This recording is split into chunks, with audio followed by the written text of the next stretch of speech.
Hello అండి, అందరికీ నమస్కారం. ఈరోజు మనం డాక్టర్ ఆలూరి విజయలక్ష్మి గారు రచించిన పరిమళం అనే ఓ చక్కటి కథను విందాం. ఇక కథలోకి వెళ్ళబోయే ముందు మీకు ఒక చిన్న రిక్వెస్ట్. మీకు గనక మా వీడియోస్ నచ్చినట్లయితే లైక్ చేయండి, షేర్ చేయండి. మరిన్ని ఇంట్రెస్టింగ్ కథల కోసం మా ఛానల్ని తప్పకుండా సబ్స్క్రైబ్ చేసుకోండి. ఇక కథలోకి వెళ్దాం. ధూప దీపాల పరిమళం, రేకులు విప్పుతున్న మల్లె మొగ్గల సుగంధం, కొలనుపై నుంచి తేలివచ్చిన చిరుగాలితో కలిసి శివాలయం ఆవరణమంతా పరివ్యాప్తం చెందింది. శివస్తుతి మంత్రోచ్చరణల లయబద్ధమైన శబ్దం స్థానంలో నిశ్శబ్దం ఆవరించింది. గుడి గుమ్మంపైన ప్రమిద వెలుగు మందగిస్తోంది.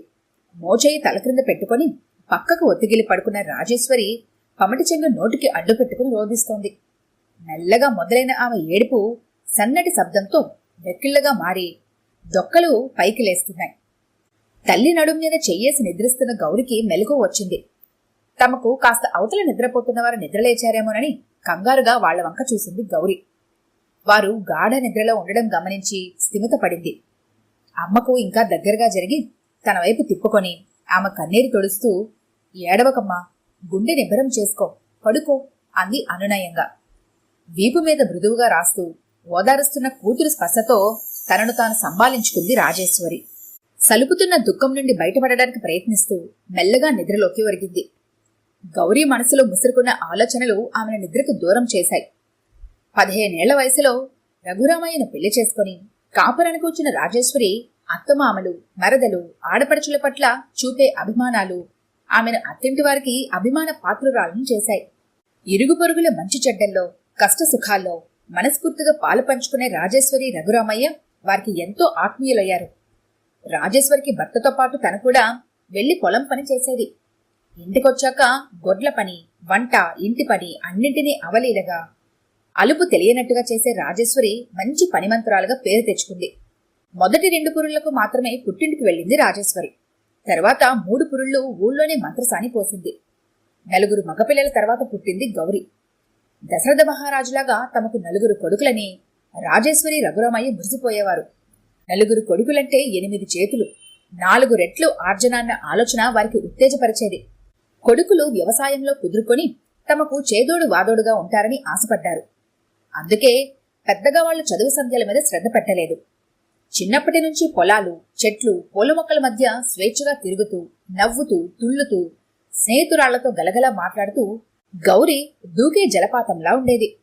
కొత్తగా హైస్కూల్కి వచ్చిన తెలుగు టీచర్ పాటలు పాడటం నేర్పుతున్నారని విని ఎప్పుడూ ఏదో ఒక కూనిరాగం తీసే గౌరీ ఆమె శిష్యరకంలో చెవులకింపుగా పాటలు పాడటం నేర్చుకుంది. రజస్వల అయ్యాక 8వ తరగతి చదువుతున్న గౌరిని చదువు మానిపించి ఇంటి పని పాటలు నేర్పించింది రాజేశ్వరి. చదువు మీద ప్రత్యేకమైన ఆసక్తి లేని గౌరీ చదువు మానిపించేందుకు బాధపడలేదు. వయసు తెచ్చిన ఒంపు సంపులతో పూచిన తెంగేడులా ముచ్చటగా ఉండే గౌరీ చురుగ్గా తిరుగుతూ అన్ని పనులు చకచకా చక్కపెట్టడం నేర్చుకుంది. పక్క ఊరి వెంకటరామయ్య గారి కొడుకు భాస్కరం గౌరి మీద మనసుపడి పెళ్లి చేసుకుంటానంటే వాళ్ళంతటి వాళ్ళు అడిగారు కదా, పిల్లను అపురూపంగా చూసుకుంటారు, దగ్గర ఊళ్ళో కూతవేట దూరంలోనే ఉంటుంది, పాడి పంటలతో కలకల్లాడే ఇంట్లో పిల్ల నిశ్చితగా బ్రతుకుతుందని ఆశపడ్డారు. వాళ్లతో తోగలేకపోయినప్పటికీ ఘనంగా పెళ్లి చేశారు. పరవళ్ల తొక్కే పాట పల్లకి ఎక్కి పక్కూరికి తరలి వెళ్ళింది. తమ పొలానికి తోడు మరో 15 ఎకరాల కౌలుకి తీసుకున్న రఘురామయ్య ఉత్సాహంగా కొడుకుల్ని వ్యవసాయంలోకి దించాడు. దుక్కి దున్నడం మొదలు కలుపు తీయడం, పంట కోతల కోసే వరకు ఎరువులు, పురుగుల మందులు ఎక్కడా ఖర్చు వెనకాడకుండా పెట్టుబడి పెట్టి తను, తన భార్య, పెద్ద కొడుకు, రెండో కొడుకు కలిసి మొదటి సంవత్సరం పండించిన పంట చేతికందేలోపు తుఫాన్ వచ్చి మొత్తం తుడిచిపెట్టుకుపోయింది. అప్పు తీరడం మాట దేవుడెరుగు. తిండి గింజలకు, పశువుల దానకు కూడా కటకటలాడిపోయారు. ఉత్సాహంగా తండ్రికి చేదోడు వాదోడుగా ఉంటూ శ్రమించిన కొడుకులిద్దరూ నీరుగారిపోయారు. 2వ ఏడాది పంట సరిగ్గా పండక, 3వ ఏడాది పండిన పంట మిడతల దండు బారినపడి, 4వ ఏట పండిన పంటకు సరైన ధర లేక రఘురామయ్య కుదేలైపోయాడు. కొండ చిలువ లాంటి అప్పు పిడికిల నుండి బయటపడలేక విలవిలలాడుతున్న తండ్రిని చూసి ఇంక ఊళ్ళో బ్రతకలేమన్న నిర్ధారణకు వచ్చిన పెద్ద కొడుకులిద్దరూ ఏదో ఒక పని చేసుకుని బ్రతుకుదామని పట్నం చేరుకున్నారు. అపార్ట్మెంట్లో వాచ్మ్యాన్లుగా కుదిరారు. వ్యవసాయం తమకు తిండి పెట్టడంపై అంతగా నమ్మకం లేని 3వవాడు నగరానికి చేరుకుని ఆటో తిప్పుతున్నాడు. 4వవాడు ఫిట్టర్గా ఐటీఐలో ట్రైనింగ్ పూర్తి చేసుకుని ఒక ఫ్యాక్టరీలో చిన్న స్థాయి తాత్కాలిక ఉద్యోగం సంపాదించుకున్నాడు. కొద్ది రోజులకే ఎప్పుడు ఏదో ఒక ఆలాపన చేస్తూ ఉండే గౌరీ బతుకే ఒక గాయాల పాటగా మారిపోయింది. అత్తింట్లో హేళనకు, చీత్కారానికి గురై ఆమె స్వరం మూగపోయింది. వరుసగా 2 ఆడపిల్లలు పుట్టాక భాస్కరం మనసు గౌరి మీద నుంచి వేరే ఆడవాళ్ల మీదకు మళ్ళింది. ఆడపిచ్చికి తాగుడు తోడైంది. పని పాటలు చేయకుండా ఊరి మీద బలాదూరు తిరగడం అలవాటైంది. ఏదో ఒక వంకని గౌరిని తిట్టడం, కొట్టడం మొదలైంది. మంచి చెడు చెప్పి అదుపు చేసే తండ్రి కాలం చేశాడు. తల్లి ఏదైనా చెప్పబోతే మళ్లీ నోరెత్తకుండా బూతు పురాణం విప్పి గయ్యమని మీద పడిపోయేవాడు. అతని దాష్టికం ఓర్చుకోలేని గౌరి పుట్టింటికి వచ్చింది. ఆడవాళ్ల సహనంతో, ప్రేమతో భర్తను దారిలోకి తెచ్చుకోలేకపోతే పారిపోయి పుట్టింటికి రాకూడదు, పెళ్లయ్యాక కష్టమైనా నష్టమైనా అత్తింట్లోనే బతకాలి అని అందరూ కూతురికి సద్దులు చెబుతుంటే రాజేశ్వరి హృదయం వెలువెల్లాడింది. తల్లికి తన ఒంటి మీద గాయాలు చూపించి తట్టుకోలేకపోతున్నానమ్మా, ఓర్పుగా ఉండడానికి ప్రయత్నించా, ఓర్చుకున్నా, తాగుచ్చి వాగుతుంటే ఎందుకులే ఏంతో అని ఎదురు మాట్లాడకుండా ఉంటే, నేను మాట్లాడుతుంటే నీకు లెక్కలేదేంటే అంటూ తంతాడు. ఏమన్నా ఎదురు మాట్లాడితే నీకు కొవ్వెక్కిందే, మొగుడికే ఎదురు తిరుగుతావా అని చావ చితక కొడతాడు. ఎంతకని ఎన్నాలని ఓర్చుకోనమ్మా, కూలీ నాలీ చేసి నేను తెచ్చిన డబ్బుల్ని కూడా ఊడబెరుక్కుని తాగేస్తాడు. ఎన్నాలని పిల్లల్ని పస్తుబెట్టను, రోజులు తరబడి కూడు తినకుండా నేనెట్లా బ్రతికేది అంటూ జాలిగా ఏడ్చిన గౌరిని తన రెక్కల కింద పొదువుకోవాలని ఎంతగా ఆరాటపడినప్పటికీ ఇంట్లో మొగాళ్లకు, బయట జనాల నోళ్లకు భయపడి మౌనంగా ఉండిపోయింది రాజేశ్వరి. బలికి సిద్ధమయ్యే మేఘలాగా భర్త దగ్గరకు వెళ్లిన గౌరి 6 నెలల గడవక ముందే ఛిద్రమైన మనసు, చితికిన శరీరంతో పిల్లల్ని తీసుకుని తిరిగొచ్చింది. తమ పచ్చకు చేరిన బిడ్డను మళ్లీ బలిపీఠం ఎక్కించాలని ఆమె తల్లిదండ్రులకు మనసు రాలేదు. ఇప్పుడు కూతురు కాపురం ఇట్లా కూలిపోయింది అనే దిగులు కంటే 2 ఆడపిల్లల్ని ఎట్లా పెంచి పెద్ద చేయడం అనే భయం వారిని ముంచెత్తింది. 1 సంవత్సరం నా పిల్లలకింత తిండి పెట్టి కాపాడు. కనకరాజు గారు అమ్మాయి మైథిలి గారు హైదరాబాద్లో పని చూపిస్తానన్నారు. మీకు ఎక్కువ కాలం భారం పెట్టను, ఈ 1 సాయం చెయ్యమ్మా. తమ అసహాయ పరిస్థితిని గమనించి దీనంగా ప్రాధాయపడుతున్న కూతుర్ని అక్కున చేర్చుకుని, దీని బతుకిట్లా అయిపోయిందేమిట్రా దేవుడా అని వలవలా ఏడ్చింది రాజేశ్వరి. ఇంకా బలవంతం చేసి మళ్లీ ఆ తాగుబోతు దగ్గరికి పంపిస్తే వాడి ఆగడాలు భరించలేక ఎప్పుడు ఏ అఘాయిత్యం చేసుకుంటుందోనన్న భయం ఒక పక్క పీడిస్తోంది రాజేశ్వరికి. తాగుడు కోసం, ఆడవాళ్ల కోసం ఉన్న ఆస్తులు కరగబెడుతున్న అల్లుణ్ణి మందలించి మంచిదారిని పెట్టడానికి ప్రయత్నించి భంగపడడం ఇదివరకే పూర్తయిపోయింది. అతగాడిలో మార్పు వస్తుందని, భార్య పిల్లల్ని చూసుకుంటాడనే ఆశ ఎప్పుడో అడుగంటిపోయింది. తమ పరిస్థితి కూడా నానాటికి తీసుకొట్టు అయిపోయింది.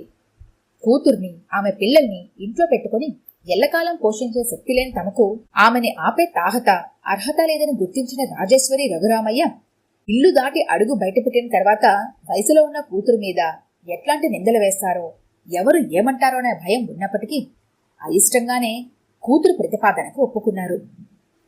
అయితే గౌరీ అన్నలు అందుకు అంత సులభంగా ఒప్పుకోలేదు.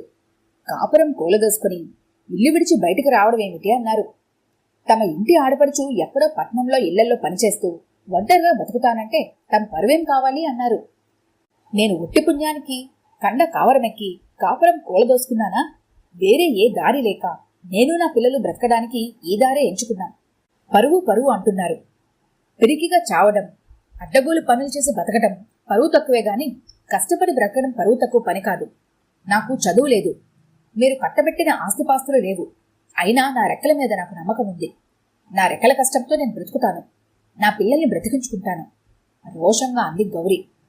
పెద్దన్నయ్య భార్య సుమతి, రెండో అన్నయ్య భార్య రమ్య తాము కాపలా ఉంటున్న అపార్ట్మెంట్లో వంట పని, ఇంటి పనులు చేసుకోవడం వల్లే వారి కుటుంబాలు కొంతలో కొంత లేటు లేకుండా నడుస్తాయని గౌరికి తెలుసు. వారు వేరే వాళ్ల ఇళ్లలో పనిచేస్తే పోని పరువు, తను పనిచేస్తే ఎలా పోతుంది? గౌరికి అర్థం కాలేదు. భర్త తిట్టినా, కొట్టినా, చంపినా అతని దగ్గరే ఉండాలని తీర్పు ఇస్తున్నారా తన అన్నలు? వారికి భారం కాకుండా తన బ్రతికేదో తను బ్రతుకోవాలి అనుకుంటున్నా తనకు తోడబుట్టిన వాళ్ల ఆసరాగా ఉండాల్సింది పోయి ఇలా పరువు పేరుతో తన బ్రతుకును కుంగదీయచ్చా? పెళ్లిబుకుతున్న దుఃఖాన్ని అదుపు చేసుకుంటూ చేరుచెంగుతో కళ్ళు తుడుచుకుంది గౌరీ. ఊరికి దూరంగా వెళ్లి బ్రతకాలని గౌరీ నిశ్చయించుకున్న సంగతి చూశాయిగా తెలిసి ఆమె భర్త వెళ్లడానికి వీల్లేదని పెద్ద రాధాంతం చేశాడు. ఇంటికి రాకపోతే నరికి పారేస్తానని వీరంగం చేశాడు. అతనెంత గింజుకున్నా గాని గౌరీ మౌనంగా ఉండిపోయింది. ఆమె మౌనం అతన్ని మరింత రెచ్చగొట్టింది. జుట్టు పట్టుకుని లాగి గోడకేసి కొట్టి చావ చితకబాదాడు. ఆమె ఒంటికి తగిలిన గాయాలు ఆమె నిర్ణయాన్ని మరింత దృఢపరిచాయి. మైథిలితో కలిసి హైదరాబాద్ వెళ్ళింది గౌరీ. మైథిలి తన ఇంట్లో ఆమెకు ఆశ్రయం ఇచ్చింది. తమ ఇంట్లో పనితో పాటు మరో 3 అపార్ట్మెంట్స్ లో పని ఇప్పించింది. ఎంతో పొందికగా, శుభ్రంగా, అనుకువగా పనిచేస్తూ అందరి అభిమానం చూరగొంది గౌరీ. ఆమె పనితీరు తెలుసుకుని మరో 2 ఇళ్లవాళ్లు కూడా పనిచ్చారు. తెల్లవారుజామున 4 గంటలకే మైథిలి ఇంట్లో పని మొదలుపెట్టేది గౌరీ. చీకటి పడేదాకా ఎక్కడో ఒకచోట పనిచేస్తూనే ఉండేది. తినే సమయానికి ఏ ఇంట్లో పనిచేస్తుంటే ఆ ఇంటివారు ఆదరించి భోజనం పెట్టేవారు. తనకో దారి చూపిన మైథిలి పట్ల ఎంతో కృతజ్ఞతతో ఆమెకి అన్ని పనులు చేసి పెట్టేది గౌరీ. ఆమె పట్టుదల, బ్రతుకులో నిలబడాలనే దీక్ష చూసి ముచ్చటపడేది మైథిలి. ఆమె సేవలకు మించిన స్థాయిలోనే ముట్ట చెప్పేది. తనలాగా అపార్ట్మెంట్లో పనిచేస్తున్న ఇతర ఆడవాళ్లను చూసి తమ అందరి బ్రతుకుల్లో కొద్దిపాటి తేడాలుండొచ్చు కానీ సారాంశం ఒకటేనని గ్రహించింది గౌరీ. భర్తల వ్యసనాలు, హింస కారణంగానే ఈ ఆడవాళ్లంతా నగరానికి వలసొచ్చి బ్రతుకు పోరాటంలో పెనుగులాడుతున్నారని తెలుసుకున్న గౌరీలో మరింత పట్టుదల పెరిగింది. కొంత డబ్బు సంపాదించాక మైథిలి సలహాతో ఆ అపార్ట్మెంట్కి దగ్గరలోనే ఒక గది అద్దెకు తీసుకుంది గౌరీ. పిల్లల్ని తీసుకొచ్చి స్కూల్లో చేర్పించింది. బాణం సంధించిన అర్జునుడి దృష్టి పక్షి కన్ను మీదే ఉన్నట్లు గౌరీ దృష్టి తన బిడ్డల బంగారు భవిష్యత్తు మీదే కేంద్రీకరించింది. అందుకు తన సర్వశక్తుల్ని ఒడ్డి శ్రమిస్తోంది. గౌరీ భర్తతో పాటు తమ ఊళ్ళో మరికొందరు తిని కూర్చొని తిన్నది అరక్క గౌరీ శీలం మీద వేసే నిందలు గౌరీకి చేరకుండా తల్లిదండ్రులు దాచిపెట్టినప్పటికీ ఎప్పుడో ఒకప్పుడు ఆమె చెవిన పడకుండా ఉండేవి కావు. వాటిని విని తాత్కాలికంగా బాధపడినప్పటికీ ఆమె మరింత దృఢంగా తయారయ్యేది. ఎప్పుడూ మరీ అవసరమైతే తప్ప ఊరుకు వెళ్లేది కాదు గౌరీ. వెళ్ళినప్పుడు తన ఎదుటగాని, తన పరోక్షంలో గాని తన గురించి ఇతరులు మాట్లాడే అవాకులు చవాకులు లెక్క చేయకుండా బ్రతకగల నేర్పు సంపాదించుకుంది. నగరంలో వేర్వేరు ప్రాంతాల్లో బ్రతుకుతున్న అన్నలు ఎప్పుడూ తోడబుట్టిందాన్ని పిలిచి ఒక పూట అన్నం పెట్టి ఆదరించలేదు. చీరసారలు పెట్టకపోతేనే కనీసం ఎలా బ్రతుకుతున్నావని ఆప్యాయంగా పలకరించలేకపోయారు. అది తలుచుకుంటే ఒక్కొక్కసారి గౌరీ మనసు చివుక్కుమనిపించేది. అంతలోనే సర్దుకునేది. తను బాధతో కన్నీళ్లు పెట్టుకుంటే అన్నలకెక్కడ అశుభం కలుగుతుందోనని తల్లడిల్లిపోయేది. కళ్ళు తుడుచుకునేది. బ్రతుకులో నిటారుగా నిలబడాలనే దీక్ష, జీవనోత్సాహం ముందు గౌరికి మిగతావన్నీ అప్రధానమయ్యేవి.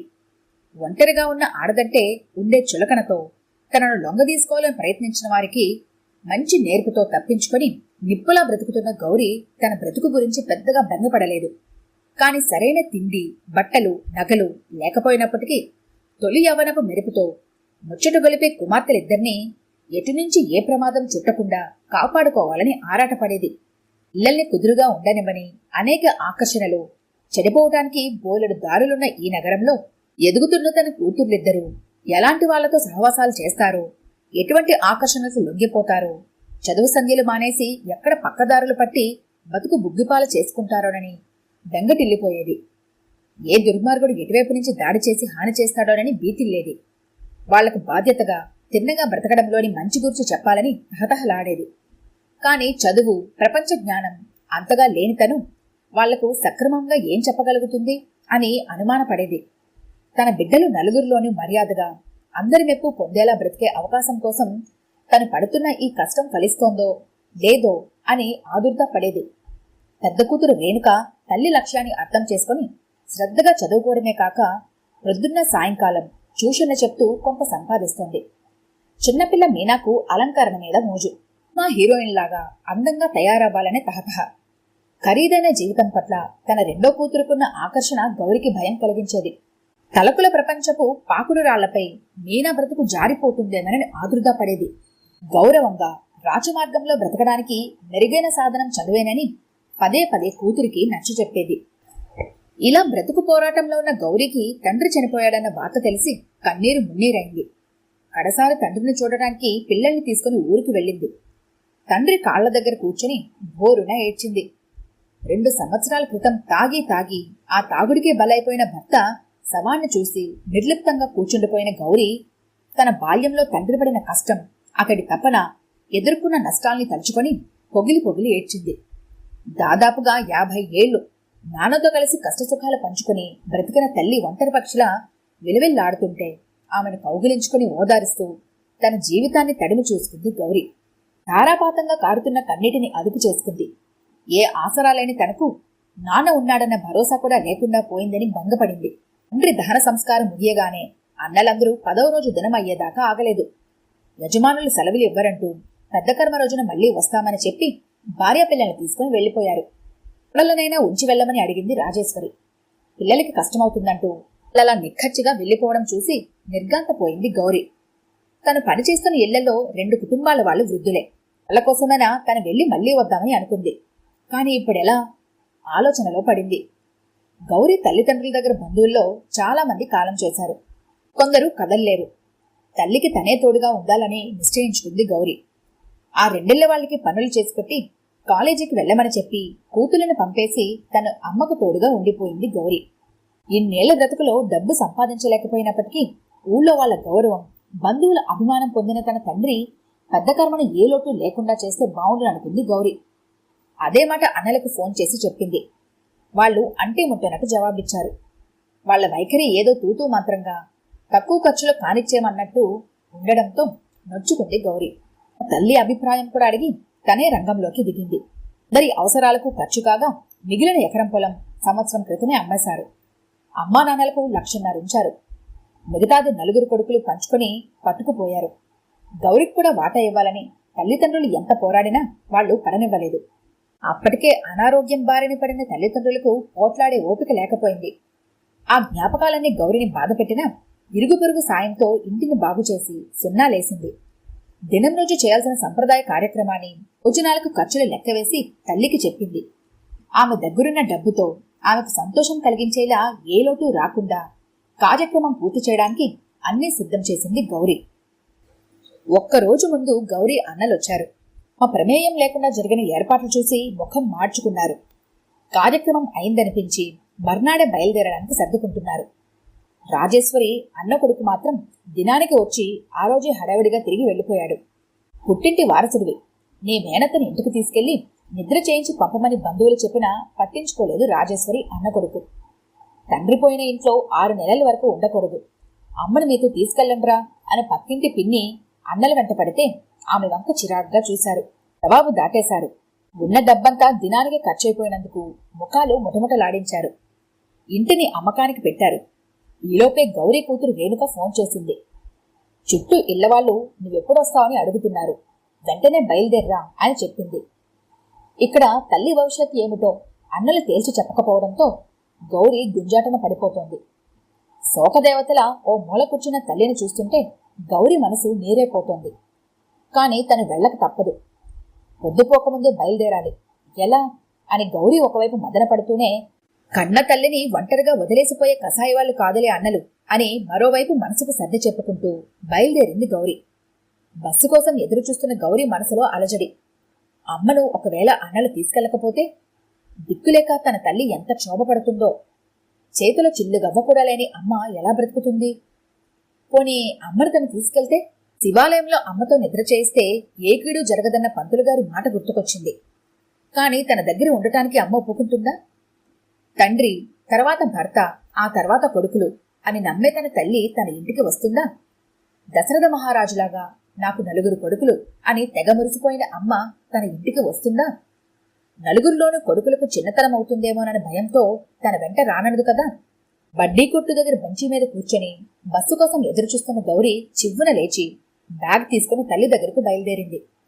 ఆటోలో వెళ్లిపోతున్న అన్నలు ఆమె చూపుల్ని తప్పించుకున్నారు. దుఃఖంతో కుమిలిపోతున్న తల్లిని సముదాయించింది గౌరీ. నేను బ్రతుకున్నన్నాళ్ళు నా పిల్లలతో పాటు నేను సాకుతానమ్మా, నాతో రామ్మా, కాదనకు అంటూ తల్లి ఒళ్ళో తలపెట్టి ఏడుస్తూ ప్రాధాయపడింది గౌరీ. వెక్కిళ్లు పెడుతూనే కూతురు తలను ప్రేమగా నిమిరింది రాజేశ్వరి. అప్పుడే రాలిపడిన పారిజాతాల పరిమళం గౌరిని ఆలోచనల నుండి బయటపడేసింది. అప్పుడే తెల్లవారుతోంది. శివాలయ ద్వారం తెరుచుకుంది. ఇక గౌరీ జీవితంలో కూడా తన తల్లి రాకతో మంచి రోజులు వచ్చాయనే ఆలోచన కూడా అప్పుడే నిద్రలేచింది. ఈ కథ కనుక మీకు నచ్చినట్లయితే లైక్ చేయండి, షేర్ చేయండి. మరిన్ని ఇంట్రెస్టింగ్ కథల కోసం మా ఛానల్ని తప్పకుండా సబ్స్క్రైబ్ చేసుకోండి.